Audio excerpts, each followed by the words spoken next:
school wasn't really for me nung year 11, nag-drop out ako.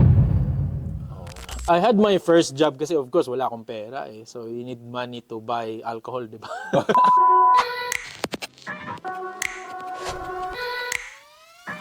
Lahat tayo may istorya. Lahat tayo may kwento. Lahat tayo may istoryang pwedeng ikwento. Ako po si Audra Santos para sa One Studio. At maganda ang ating kwentuhan ngayon, ating guest. Mula sa pagiging dropout at ngayon, meron na siyang finance business at law firm business din. Kung ano ang kanyang istorya, hayaan mo siya nang ang magkwento. Narito, ang ating guest, pinapakilala ko sa inyo, si Ejen. Ejen, kamusta? Thank you bro for having me. Oh, Thank you, thank you. okay lang. Kamusta? Okay lang. Medyo, alam ko, busy ka, kaya banatan na natin yung ating kwentuhan. Sige, let's make it happen. Yes. Unang tanong, sino ba si Ejen? Saan ba siya nagsimula at paano siya nakarating dito sa Australia? I guess for me, si Ejen, if I were define who Ejen is, a simple person that was just used extraordinarily by God. I think that's just what I think who I am. I don't think I'm anyone special. It's just, I was willing to take the risk in order to be used extraordinarily. So, yeah, we got here 2008. 2008. Oh, Yeah. tagal na din. Matagal na, mga 16 years ago. And from, now to 2024, 16 years ago, a lot has changed. And we were one of the last ones to come to Australia na naka-family sponsor. So, nothing around the international student, working visas and such na route, but it was like sort of the last family sponsorship sort of visa at that point in time. Tapos, nag-aral ka na dito ka nag-aral, syempre. Yeah, so nag-high school pa ako High school dito. Oo, nagka-girlfriend pa ako ng Australian. Wow. Sumali pa ako Sana sa... all. Oo nga. Sumali pa ako sa theater, pretty much. Nag-acting pa ako and all. And then, actually, that was the only reason why I passed year 12 kasi nag-acting ako. Tapos, binigyan na ako ng leading role on that. So I was Danny Zuko. Alam mo yung movie na Grease? Yes. So I was Danny Zuko. Kasi I was the guy wearing the leather jacket and does not wear the proper uniform. Ka pa niyan. Yeah, and I was dating this really innocent Australian girl, kumbaga. And we were in music class and then, ayun, that's how we, that's, so nagka-girlfriend pa ako dati. I mean, yeah, dati, I didn't really want to come to Australia.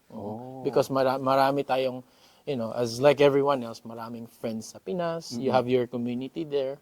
Pero no one tells you that when you get to Australia, nawala kang kaibigan. You're back to zero. Take us back then nung mga bagong dating ka pa lang dito, few months, few years. How was it? It was dreadful.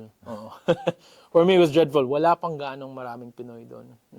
That's the time when you walk to a mall, when you're walking in a mall, you're visiting, you're strolling, and when you see a Filipino, maano ka pa, baka Pinoy yun. Ngayon, Pinoy yun Pinoy, for sure. So parang ganun. So dati, konting-konti lang talaga kami. Maybe sa school mismo, out of 1,000 students, maybe 3 or 4 lang kami at that point in time. So it was really hard to find friends to start off with. And plus, if you've lived a good life in the Philippines, pagpunta mo dito, So, masasyak ka. shock talaga. Nagbabanda ako dati. Nagbabanda. Daming tao. Daming tao. Tumutugtog. Everyone knows me. Get invited to all the parties. Pagdating dito, zero. Walang kilala sa'yo. And yeah, binubuli ka pa kasi nga, Asian ka. Ikaw lang. And also, it was, for me, it was hard. Pero, sort of, I'm thankful na nangyari yun sa sacrifices ng parents ko. I gave them a hard time. But ngayon, I've seen the bigger picture now. It was a good decision. Pero nung nag-aral ka ng, anong year ka na nun? Year 11, year 12? I got here, year 10. And then, nung year 10, school wasn't really for me. Nung year 11, nag-drop out ako. So, mga 2 years yon na I didn't go to school, pretty much. So, of course, the parents was not really happy. They were really depressed about it, and they said no, lahat ng mga sacrifices nila hindi na kasi barumbado ako. Nag-drop out ako, tagay lang ako ng tagay with the friends. Anong mga, siyempre, nagtrabaho ka ba nun? Nagtrabaho ka sa... I had my first job kasi of course wala akong pera eh. So you need money to buy alcohol, di ba? Alcohol agad. So, at that point in time, so nag-kitchen hand ako. There was one of the first Filipino cafes dito sa Melbourne, in Dandenong. I was, doing kitchen hand at $8 per hour. Back then, $8 Back per then, hour. $8 per hour siya. So, for everyone, sort of complaining about your hourly rates, I did $8. Oo. Ako, nung dumating ako, $12, $13. 12, 13. Medyo mataas-taas na. Yeah, but if you have a goal, then regardless, sometimes you don't do it for the money, you do it for the experience, you do it for the learning, you do it for the journey itself, and then it worked out well din naman. Yeah. Ano yung kitchen hand ka doon? Kitchen sa hand ako, yeah. Filipino restaurant ba to? Sa Filipino restaurant, yeah. Pinagluluto ka ba doon? O? Hindi ako marunong magluto eh. So nagcha-chop lang ako ng mga meat, that's the time where I learned na yung sisig pala, tenga pala yun sa baboy, no? Ganon. Maraming Pinoy yung mahilig sa sisig. It was So doon mo nalaman na tenga pala ng baboy. tenga pala ng baboy yun and all. Yeah, so marami, kitchen hand lang, tigugas ng plato, in short. That was the first job at 15 years old. Naranasan ko din yan. Ako naman sa Lygon Street. Tagahugas ng plato. Tagahugas. Tagabalat ng sibuyas. Kitchen hand. Ano pa magandang trabaho mo nun? So, kitchen hand. Tapos bumalik ka na sa school. So bumalik ako ng school kasi you have to make your parents proud. At least makatapos man lang ng high school. And I was in the same year level. I was in the same classroom with my brother that I'm 2 years older sa kanya. So it was it was a bit embarrassing, pero you had to go through it. You had to go through all the criticisms, the ridicules, just to sort of to make your parents proud to an extent. And to achieve some goals. And in all honestly, pumasa lang ako dun kasi ako si Danny Zuko sa theater. Nadaan lang ng pa-arte-arte. Oo, inupuan ko yung principal habang kumakanta ako eh. So Discarding Pinoy. so ayun, dinaan na lang sa charisma, pero in reality at that point in time, I didn't want to be in school. I was depressed. I want to go back to Philippines kasi ang pangit ng social life dito. You don't know anyone, you don't have friends. And as a teenager back then, it's big, but looking at it from an adult perspective, it was worth coming here. Kasi ilan taon ka nun? 18 na? I was 15 when I got here. 15 tapos years old. mga hanggang year 12. Year 12 was, of course, so mga 19 na ako noon. Still looking for identity plus change of culture pa. Yeah, we had a big topic at that point in time, which was, identity and belonging. What your identity is, and where do you belong. So sort of that didn't help, but it sort of, made things a bit more clear. Pero ayun, I was in the same year level ng brother ko. He won an award pa nga eh. He was like the best math guy in town. Tapos ikaw. Ito yung naka-leather jacket na barumbado. Hindi pa nga. Late pa ako araw-araw nun ah. Tapos yung eskwelahan, 5 minutes walk lang. Late traffic. Yeah, so that was the story about on high school. And then after nun, I didn't, really I knew school was not for me. Kaya nagtrabaho na ako After mo ng year 12, hindi ka na nag-college, trabaho na agad. Trabaho na agad. Anong trabaho mo nun? Well, of course, wala ka namang mapupuntahan kung hindi factory at that point in time. So I was in a factory, laborer ako noon. We used to cut metal, so nagpuputol ng bakal in short. So alikabok every day. It was about $15 per hour at that point in time. $15 At least umangat na konti, di ba? Oo. And then ayun, of course, when your relatives will hear that, oh wow, you work in a sort of metal factory, tapos yung siblings mo, they're in the healthcare industry and everyone. Kasi di ba pagka Pinoy, either nurse o IT, di ba? Even our culture na after high school, mag-college talaga. Mag-college. We're talking about 2000 ano pa to? This was around 2010, di ba? About yung mentality nun, di ba? 14 years ago. Ngayon here in Australia, there's options. A 50-year-old can go back to school. It doesn't matter. Pero dati, if you're 18 or 19 and you're not in school, what are you doing in your life? Nasa factory ka lang, anong bang future mo? So it was really hard. Nagtrabaho ka doon sa factory, tas ano pa? Nagtrabaho, yeah. So sabi ko, ayoko na maging laborer, so nag-welder na ako. Ganun din. Oo, $16 na, so may $1 na extra. So, naging welder ka? Naging welder ako for a bit and all, and sabi, sabi ko, man, ayoko yung usok really and everything at that point in time. And you had so much opportunities that you can be in the future. Pero, I was like, 19 years old pa ako. I think I need to look more further. But school was not really for me. So I tried to do a traineeship. So traineeship is like a apprenticeship pero on a sort of office na environment. Instead yung mga trades, yung mga carpenter and such. Natapos mo yun? Hindi ko rin tinapos.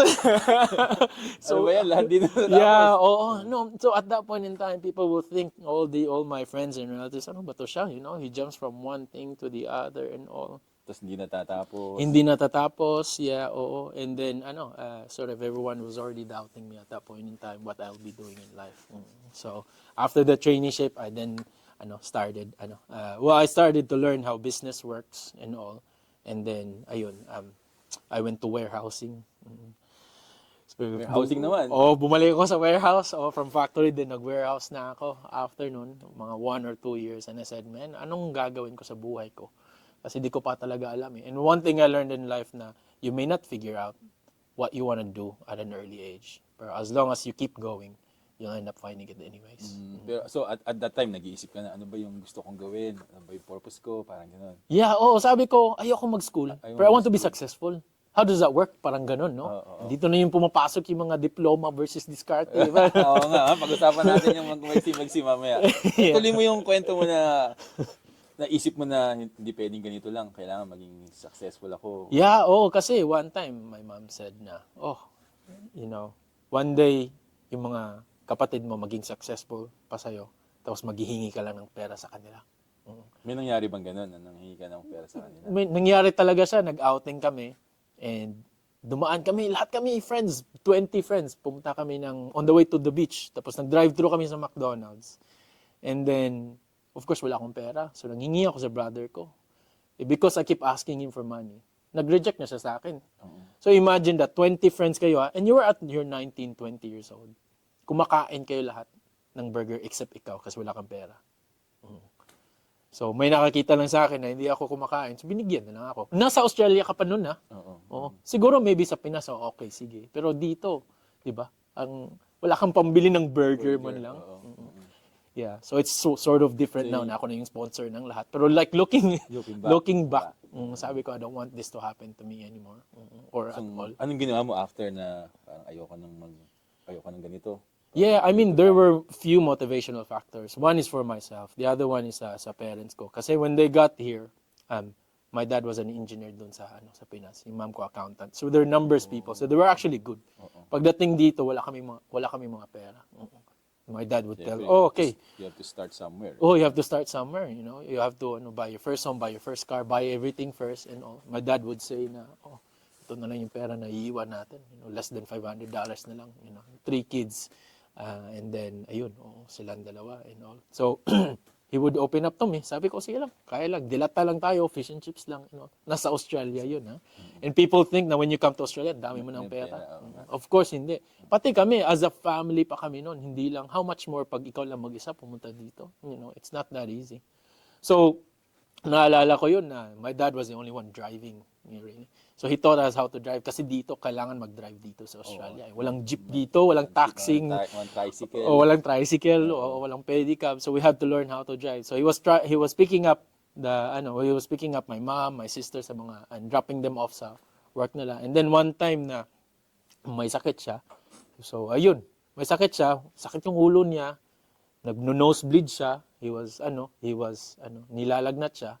2 a.m. in the morning, kinukuha pa niya at bumabalik pa siya. And I was there. Umiyak talaga ako. Sabi ko, ayoko na nito.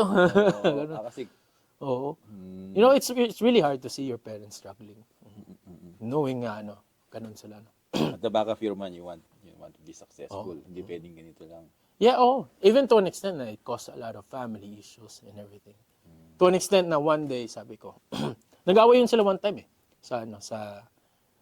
because of money. Sabi ko, patay, magde-divorce ata to sila. And the number one reason for divorce in most cases is finances.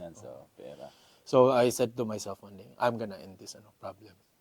So paano ginawa mo? Balik ka sa school? Nag-search ka ba sa Google? So I went, I was working in a factory. Sabi ko, how do I end that? Tinype ko, what are the top industries that will make you a millionaire? Millionaire agad, ha? Millionaire, oh. Tapos sabi doon, millionaire, of course, property, finance talaga. Finance, property. Those are the reasons why people become millionaires. I don't have any background sa finance. So, nagsimula ako sa property kasi madaldal naman ako. As you guys can see na madaldal ako, di ba?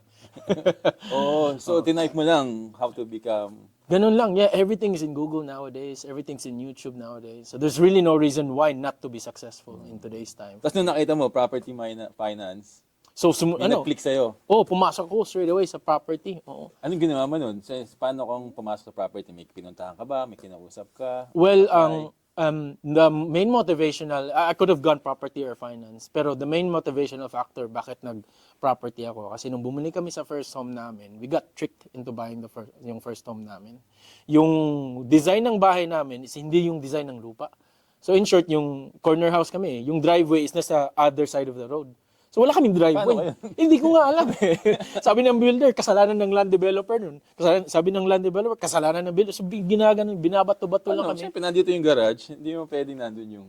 Yeah, so we had to spend an extra $6,000 or $7,000 to get council approval ulit and also. In short, for me, we got tricked. Nakita ko yung suffering din ng parents ko noon. Sabi ko, we were on a display home dati, pumipili ng house design. Sabi ko sa mom ko, "Mom, I'm gonna be like that person na umuupo dun." Nakasuit siya eh. Ganda niya tingnan eh, nakasuit tapos nasa property ganun, ganda ng kotse, ganun. So, sabi ko kay mom, I'll be like that, and then yun yung inunang ginawa ko, mag-property and learn that. And I contacted one of the friends who knows someone who actually owns a property consulting firm. And then doon ako nagsimula sa property journey natin. Ano yung trabaho mo una nun?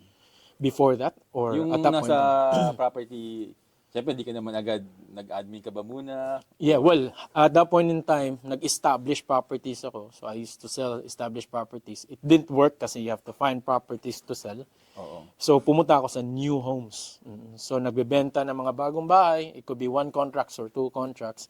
And I learned all the ropes that I can kasi yung learning ko is, it's good for Filipinos to be well educated how to purchase their first home para mawala yung ma-scam ka, ang hirap. I've heard stories, my personal experience sa relatives ko, bumili sila ng bahay. Not relatives, family, friend. Bumili sila ng bahay, they've lived on that property 1 or 2 years to find out hindi pala sa kanila yung property. Oh. So nawala yung deposit, nawala yung repayments, they had to start from scratch. Of course, the person that got involved is in jail now, which is very funny. No one knows about that story because that was about 7 to 8 years ago, before all the international students started coming in. So I said, okay, let's change this narrative, and then ayun. So I learned all the ropes, and then I was there for 4 years. Selling new properties pretty much. So nagbebenta ka ng mga bagong properties. Bagong properties. So malaki yung kitaan dyan. Sakto lang. Sakto lang. Yeah, at that point in time. So, at that point in time, actually, nagdo-double job ako noon eh. I was still working in a warehouse, and then nagpa-part-time ako as a property consultant.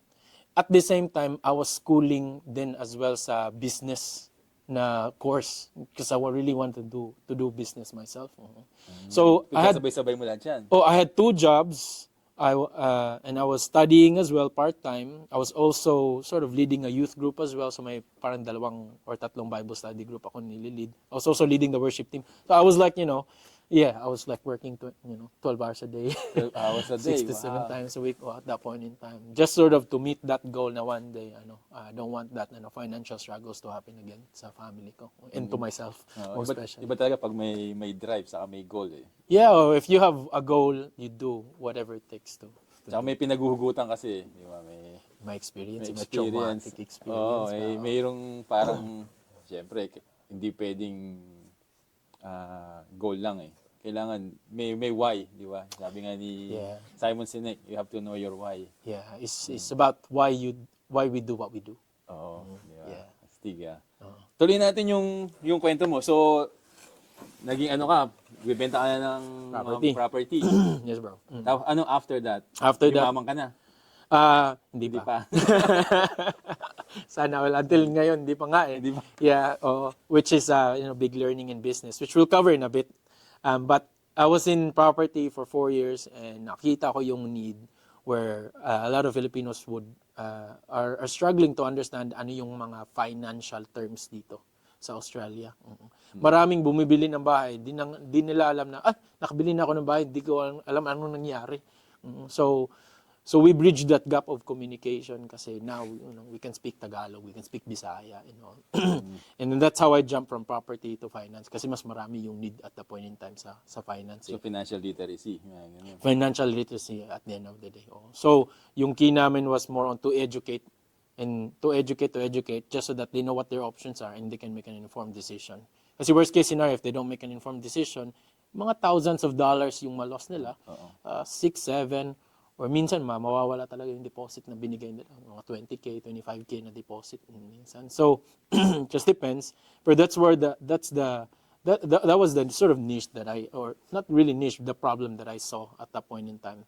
And may marami ding mga sort of misinformation. Iba kasi sa atin yung pagbili ng bahay. Sa atin is mauna yung bahay before yung bangko. Dito, it's actually the other way around. Mauna yung bank or mauna yung finances mo, you sort that out, yung cash flow, budgeting, and all. Magkano kailangan. Yung totoong deposit talaga. Magkano yung pwede. Magkano yung pwede, magkano yung ma-afford mo, yung mga fees involved before ka pupunta sa bahay. Nangyayari kasi dati is nauna yung bahay, tapos pag-apply ng loan sa bangko, di pala ma-approve. Mali para, tapos ano nangyari? Nag-deposit na tayo dito. So yun yung nangyayari at the point in time. So at least we bridge that gap. And that was the start of the financial sort of life and all the learnings about, all the money learnings, all the finance learnings that I am now, what made me today. Lumalalim na yung kwentuhan natin. Pero, tanong ko naman, kailan nagsimula ba yung, nakita ko kasi meron kang suot-suot, by finance? By finance and lawyers. By finance and lawyers. Paano nagsimula yan? So technically, to become a mortgage broker or almost any professional, such as lawyers, accountants, financial planners, even real estate agents and such, you need to be supervised under a firm for 2 years. So I was working under someone for 2 years para mag-gain yung experience. So sila yung mentor ko, tapos may mentee. Pagkatapos nun, one day after my 2 years talaga, umalis na ako, gumawa na ako ng sarili kong business. And then that's how it happened. Weekend lang gumawa ka ng sarili mong negosyo habang meron kang trabaho. Di ba? Hindi. Well, technically, out ako sa trabaho. Out ka sa trabaho. 100%, oo. In the middle of pandemic, and everyone was saying... Teka lang, wait lang tuloy. Magandang kwento to Sinong matinong tao ang magre-resign para mag-start ng kanyang business at in the middle of pandemic? Yeah, and I was the mortgage broker noon. Naalala ko na yung mga kliyente ko, they were so worried sa mga trabaho nila. Tapos yung advisor namin, nag-quit sa trabaho niya. Bakit? Mind-blowing, no? So, yeah. ano yung nasa isip mo nun? Paano ka nag-decide na malis ako sa trabaho ko, tapos mag-jump ako dito sa business ko? I was letting the heart speak more than the mind at that point in time. Kasi nandidiri na talaga ako na magtrabaho. For me, so I guess success is all defined, or the outcome of it will always be based on how much you want it talaga. Sabi ng lahat ng tao na give it 2 more years experience, 3 more years experience. I think I'd be more experienced at that point in time as well if if I stayed longer, kasi mga learnings ko while doing the business was really excruciating pain din as well at the same time. But we managed through. At that point in time, gusto ko lang talaga magsarili na talaga. Just so I know I can do the improvements, I can learn as young as I can, and the sooner I learn, the sooner I learn, pretty much. Or the sooner I make mistakes, the sooner I learned as well. So that was the time na I risked it all, 100%.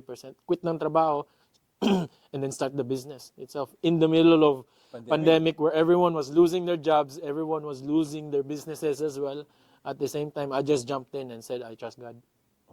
Kasi nung pandemic na maikwento ko lang, syempre, may mga nawawalan ng trabaho.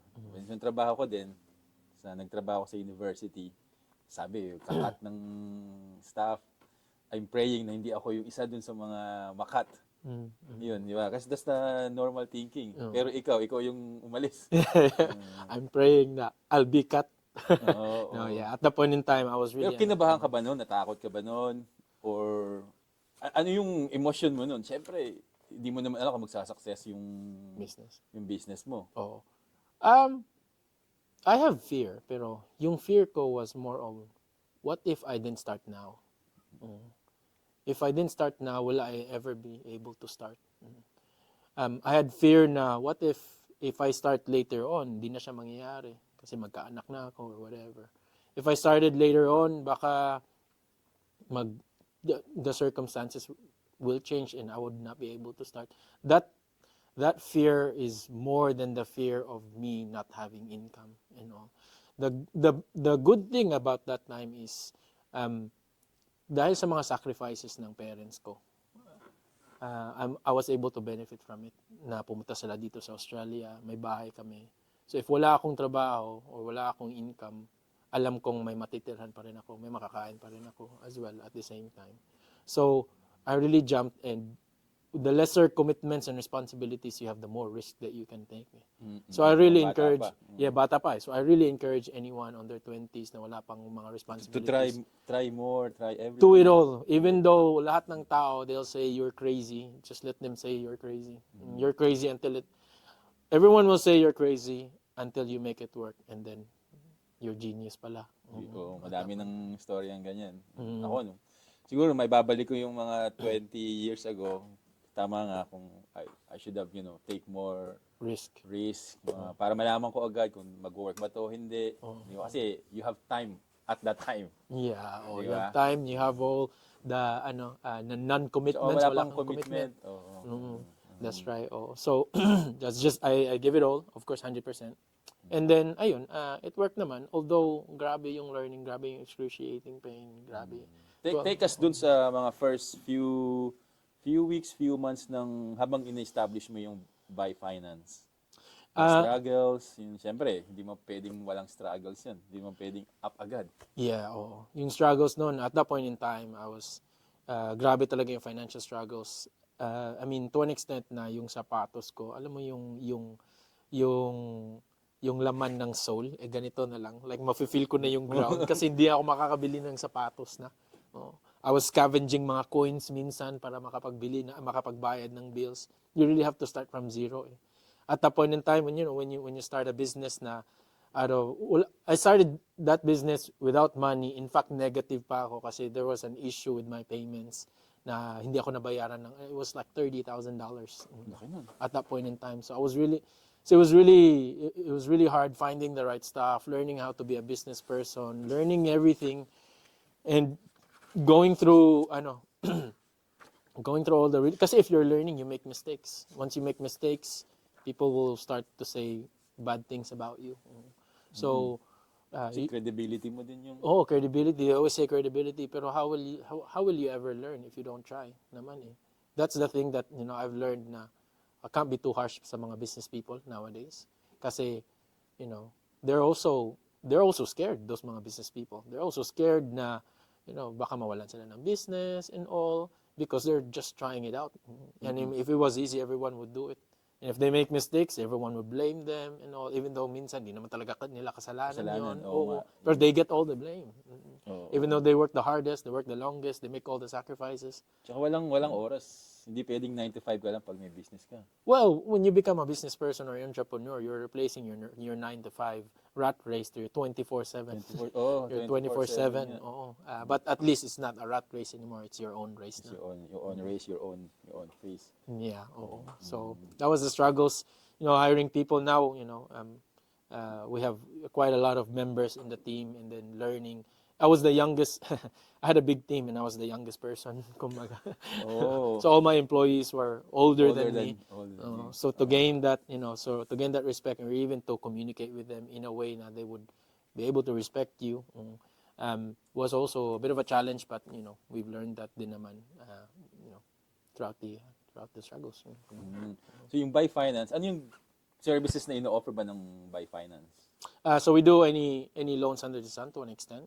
So we do home loans, SMSF loans, personal loans, car loans, vehicle loans for businesses, machinery, working capital for businesses, commercial Dami. loans. Basta sinabing utang, Yeah, private lending. Basta, yeah, wag lang yung mga 5-6. Mga 5-6. Basta kailangan mo ng Proper.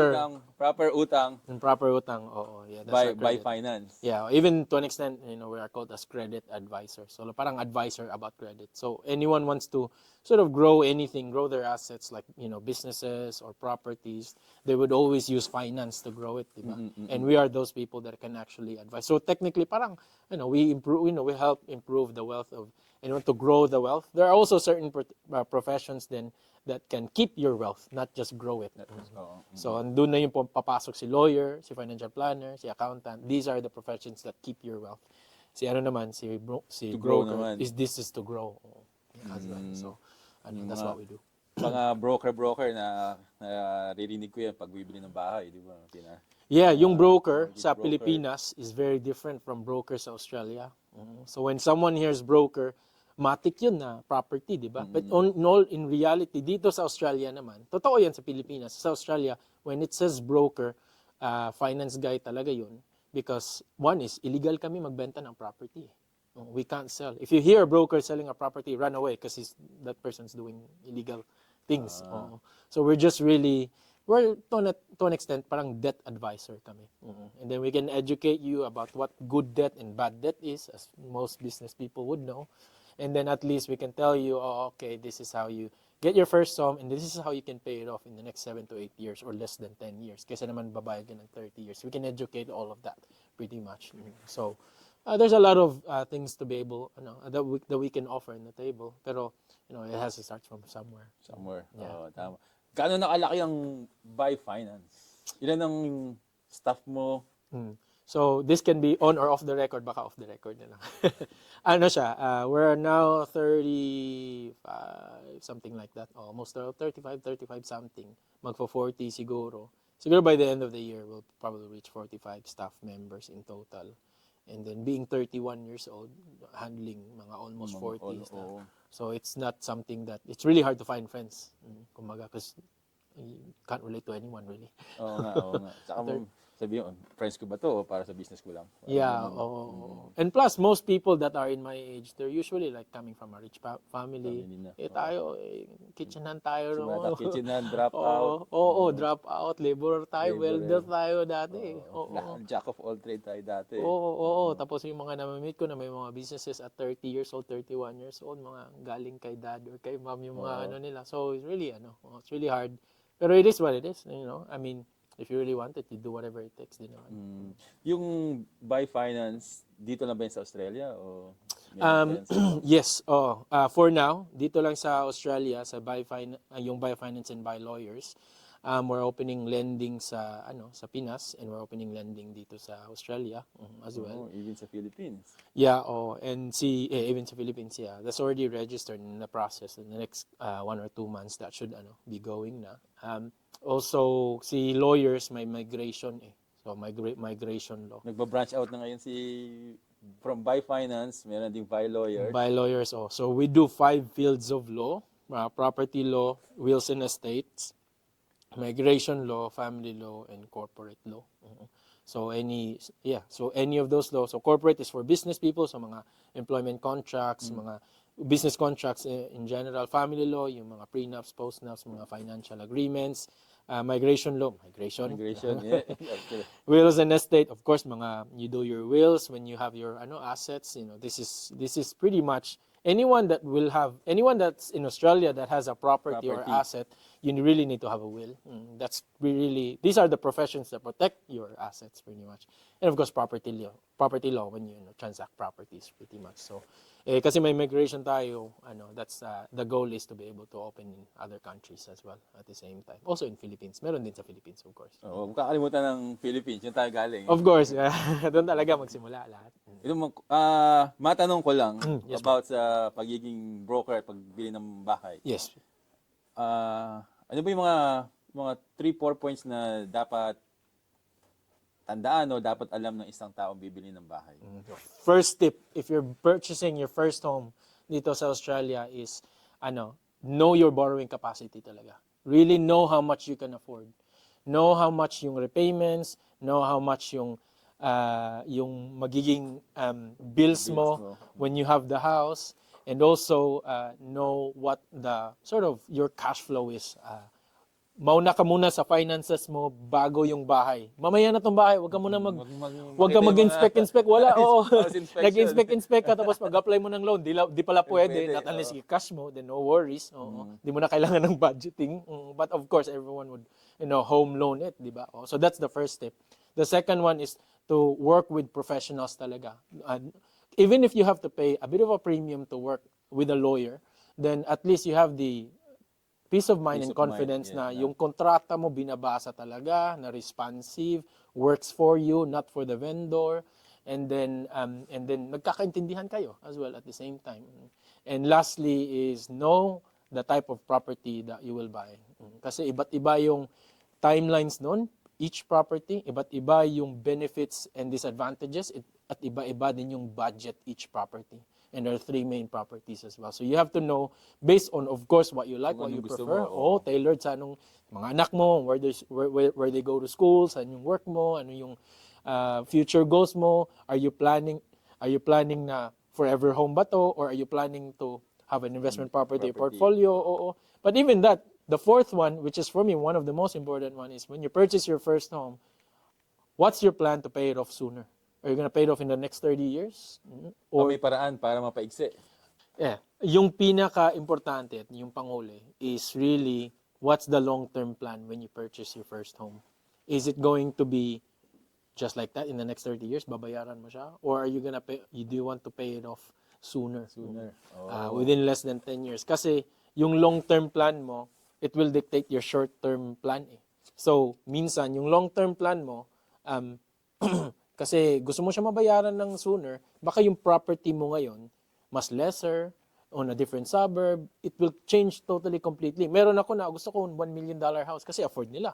Of course. And when I told them, okay, how are you gonna pay off that $1 million house in the next 30 years? Oh, paano ba yan, agent? So we discussed it, the long-term plan nila. After sa discussion, sige, 600K na lang. You give them the real talk, no? The real talk now. Gusto nila establish on this good, nice suburb and everything. And then we told them, okay, ito yung mangyari, long-term plan, short-term plan, now 600K na lang siya, na brand new property and everything. Pero at the end of the day, it's always good to plan your long-term and have some sort of what we say, delayed gratification. Have you heard of that before? No. Where you may not be as flashy as now, pero you'll be in a good state in the next 6 to 7 years financially. Wala kang utang, you have good cash flow, you have good income. So those are the things that we actually sort of pose the question in our first meeting or when they purchase their first home. And of course, everything follows from there. Meron ka na bang storya na hindi makakalimutan na natulungan mo na Pilipino na Definitely, may tatlo akong story. The first one was he was 45 years old. Hindi ito wife niya is Filipino, although hindi siya Filipino. His parents got divorced. He doesn't speak to sa mga siblings niya and all. So he was living a depressed life. Buti he met a Filipina. And then he was about 45 years old. So our gap is quite long, more than 15 years. Pero he listened to my advice, even though he was 15 years older than me. When he got his first home, umiyak talaga siya. He's this big guy, beard, pero got his first home at 45. He cried.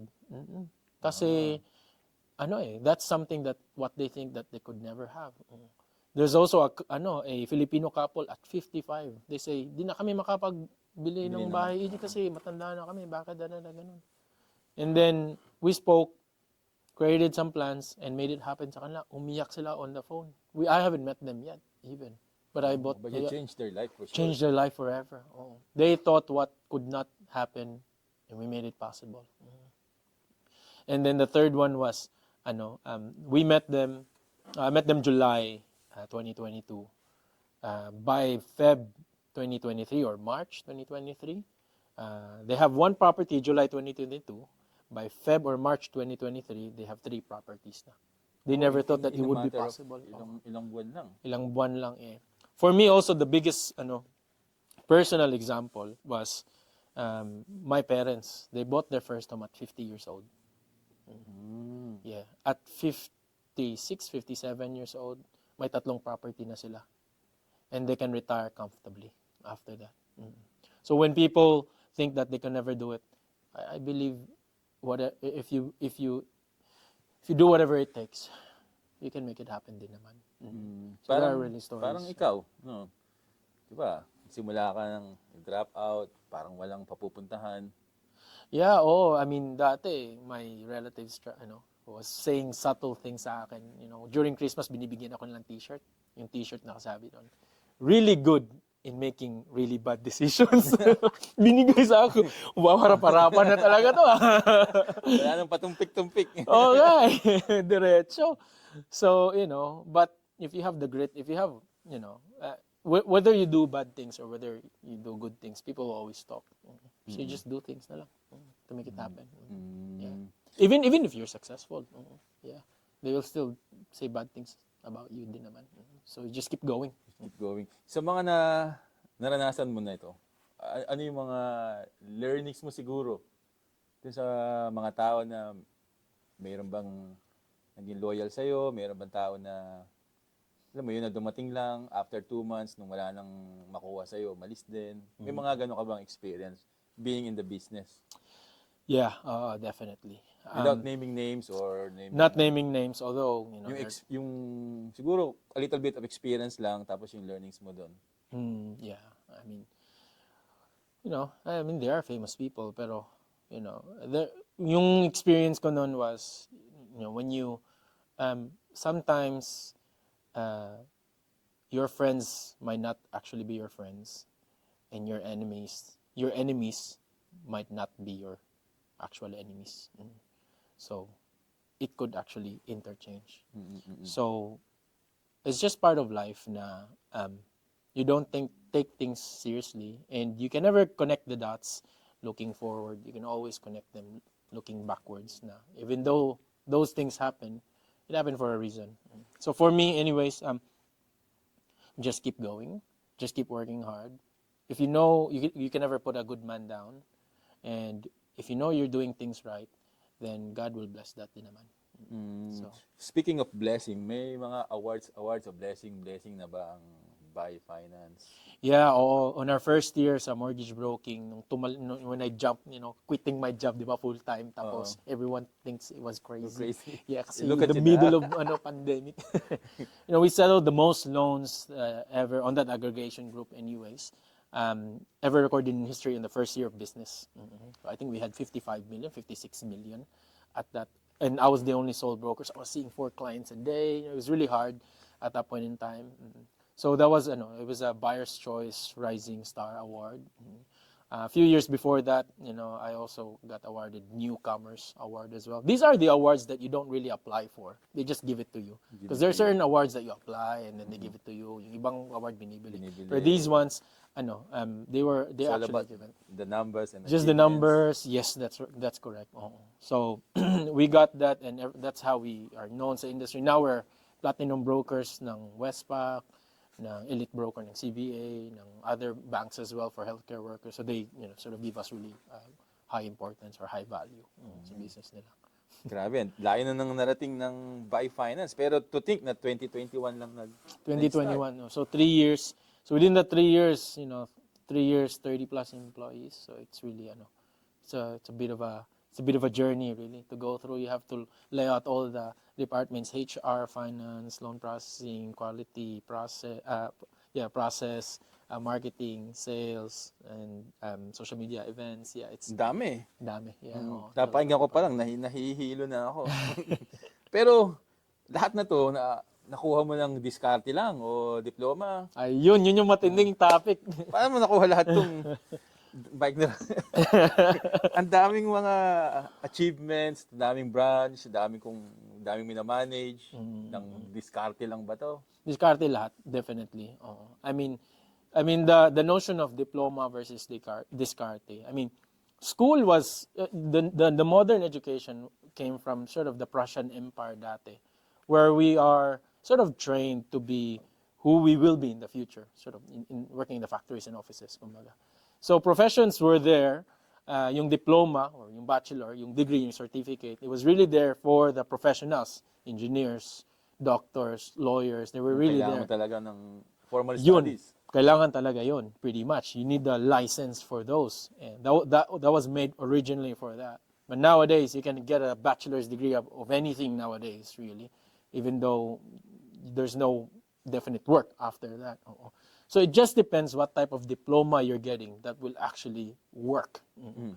Pero if the diploma you're getting does not really have a guaranteed work after that, usually it's not a professional or not a profession talaga, then the discarte will actually you need to implement the discarte more than your diploma afterwards. So it depends what you want or what you're aiming for. If you want to be a doctor, no worries, diploma lang yan. Kahit wala masyadong diskarte, really. If you want to be a lawyer, diploma lang, all good, kahit wala masyadong diskarte. If you want to be, and frankly, if you want to be, in my experience, business trainee, business bachelor's, whatever. Kailangan diskarte talaga. Diskarte talaga yun. Kasi di naman talaga, wala namang license to advise yun mga ganun. No? So, diskarte talaga yung to go there. And, I use all the discartes in the world. Trust me, I do a lot of Google searches and YouTubes and all. I ask 1,000 questions almost. Back in the day, 100 questions a day. And kailangan talaga kapalan yung mukha and all. Sometimes nagre-rehearse pa ako sa mirror how to ask the question kasi hindi ako marunong eh. How do I ask this question? Script ko pa. Would this sound very very vague? Would this sound very unprofessional? And then okay, it does sound unprofessional. So Change it. iniiba ko. So you really technically anything can be done as long as you do whatever it takes. Period. Yun lang talaga. Whatever it takes. Hindi pwedeng Hindi pwede. pagpilit na ayon. Dahil, no, walang dahil. Walang because. Whatever it takes. Period. If you have something because or dahil nun, it will never happen. Well, that's in my experience anyways. Well, it's yan. Experience mo yan. Pero nakita mo naman yan dahil sa diskarte at experience mo. May buy finance, ang laki ng mga 600 million annual. Ano ba yung $65 million in loan settlements. That's okay. But I guess the biggest learning there is even if I lose everything, I have all the learnings and I've got God din naman. So I know that everything is already laid out and planned in my life. So yeah, that's probably why I'm not too confident, but confident enough. Meron pa bang mga pwedeng maasahan namin or ma-expect namin in the future sa buy finance? Meron ka ng buy finance, may buy lawyers. Ano pang meron in the future? Yeah, so we'll have migration. We have rent-to-own for cars, especially for students, because we know that it's very hard to do public transport dito sa Melbourne. So that's something that we want to help the community with. We'll have some sort of lending as well at the same time. And then that's licensed lender talaga yun. Hindi yung ganun-ganun lang na lending. Totoo talaga because that's our experience. And property developments as well at the same time. Because we know how properties work. We can develop properties. So we can sort of provide sort of guidance on how to do that. And of course, if you are watching now, please follow my channel by Ejen. You'll see all the vlogs there and all the travel education. All the channels. Yeah, by Ejen, by finance and lawyers, and by lawyers. We try to influence everyone in a good way. Ganda nung gusto ko pang magtanong pero alam ko busy ka na lang. Mga last two na lang kasi Sure, maraming matutunan sa atin yung mga listeners natin, lalo na yung mga gustong bumili ng bahay or anything to do with lending or finance. Sa mga experience mo mula nung dumating ka dito, mga naranasan mo, naging laborer ka, tapos naging nag-welding, tapos nandun yung gusto mong yumaman. Give us mga tips, learnings mo kung paano ba maging ikaw? How to be you po? Yeah, I've got that question quite a few times. Pero sa totoo lang, May secret ba yan? O? I actually don't know if I want to be me. Yeah, kasi when the moment you wake up, you think about your goals. The moment during the day you do your goals. Before you sleep, you think about your goals. During your sleep, Pati sa panaginip. Parang you still think about your goals. So it's like, it's a bit of a blessing and a curse. And many people say, oh, I just want to live a simple life, not too much stress. If you want to become like me, then, sabi nga ni Elon, it's like eating glass and staring to the abyss. It's always going to be excruciating pain. It's always going to be stressful. There's not much 31-year-olds out there that has 7 to 8 businesses that they want to start. And then, you're looking at big numbers every day. You can't make a mistake. Everyone's relying on you. Yes. It's your responsibility. You're still 31 as well at the same time. So you have to live like a 31 to an extent, kasi then you miss out your younger years as well at the same time. You have to make big decisions. You have a lot of accountability. So if you want to be like me, then again, just do whatever it takes. Period. Yun lang. Yeah. And you live that 24 hours. 24 hours, 7 days a week, 365 days a year. People always say you're always busy, but now everyone's sort of used to it. But because a lot of people are benefiting from it, the team that I have, the clients that we do, even now the community, now everyone's leaning towards education more than, like, yeah, I'll just approve your loan, bebentahan ka lang ng bahay. Now everyone's sort of leaning towards, we're gonna educate everyone now how to properly purchase a house. I guess that's a bigger benefit rather than, at least, it's worth the sacrifice. And for me, I'm more fearful than, if you have discipline is the fear of not achieving your goals. So if you have the fear of not achieving your goals, you'll be very disciplined. Kahit anumang mangyari, gagawin mo. Kahit ayaw mong gagawin yun, ginagawa mo pa rin yun. Oo. So you need to have a lot of fear in order to be able to be successful. They say nga, oh, no fear, do not fear. That's their main message to be successful, di ba? But really, it's the opposite. You have to be fearful. You have to be fearful. What if you can't make your parents proud? What if you can't make yourself proud? What if hindi mo ma-achieve yung goals? What if you can never answer your what ifs? Diba? That's always gonna be in your head. Oh, what if ginawa ko yung 10 years ago, 20 years ago, tapos ngayon matanda ka na, ganun. Gawin mo na ngayon. While pwede pa. Oo, kasi that's the biggest fear, yung hindi ma-answer yung what if. So ngayon, I'm just answering it. Even if I have to suffer, it's okay. At least na-answer ko yung what if ko. Malaman mo. Malaman ko. And I can die peacefully. Not die yet. Okay, di ba?